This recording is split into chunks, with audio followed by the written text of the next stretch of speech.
بسم اللہ الرحمن الرحیم۔ السلام علیکم محترم سامعین، آج میں آپ کے سامنے ایک مسلمان اور کافر کا مکالمہ پیش کرنے جا رہا ہوں، جس میں ایک کافر مسلمان سے 3 حیران کن سوالات پوچھتا ہے اور مسلمان بھائی سے کہتا ہے اگر تم میرے 3 سوالات کا جواب دے دو تو میں مسلمان ہو جاؤں گا۔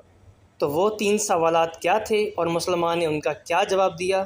ویڈیو کو اینڈ تک ضرور دیکھیے گا اور جڑے رہیے ہمارے چینل اسلامک ہسٹری سے تاکہ اسی طرح کی مزید انفارمیٹیو ویڈیوز آپ تک پہنچتی رہیں۔ ایک کافر نے ایک مسلمان سے کہا کہ اگر تم میرے 3 سوالات کا جواب دے دو تو میں مسلمان ہو جاؤں گا۔ سوال نمبر 1، جب ہر کام اللہ کی مرضی سے ہوتا ہے تو انسان کو اس کا ذمہ دار کیوں ٹھہراتے ہو؟ سوال نمبر 2، جب شیطان آگ سے بنا ہے تو جہنم کی آگ اس پر کیوں اثر کرے گی؟ سوال نمبر 3، جب تم خدا کو دیکھتے نہیں تو اس کو مانتے کیوں ہو؟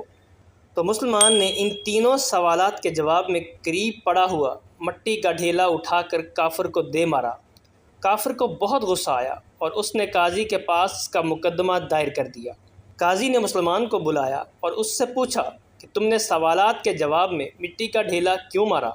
مسلمان نے جواب دیتے ہوئے کہا کہ اس کا پہلا سوال یہ تھا کہ جب ہر کام اللہ کی مرضی سے ہوتا ہے تو انسان کو اس کا ذمہ دار کیوں ٹھہرایا جاتا ہے؟ تو اس کا جواب یہ ہے کہ اگر میں نے ڈھیلا اللہ کی مرضی پر مارا ہے تو یہ اس کا مجھے ذمہ دار کیوں ٹھہراتا ہے؟ اور اس کا دوسرا سوال یہ تھا کہ جب شیطان آگ سے بنا ہوا ہے تو جہنم کی آگ اس پر کیوں اثر کرے گی؟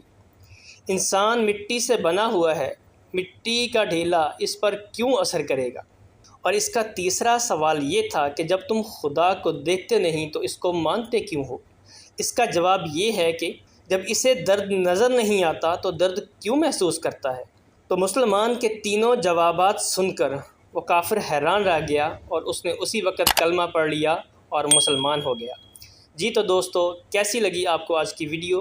اگر اچھی لگے تو اسے لائک ضرور کریں اور اسی طرح کی مزید اسلامی ویڈیوز کے لیے ہمارے چینل اسلامک ہسٹری کو ضرور سبسکرائب کریں۔ اپنا خیال رکھیں۔ اللہ حافظ۔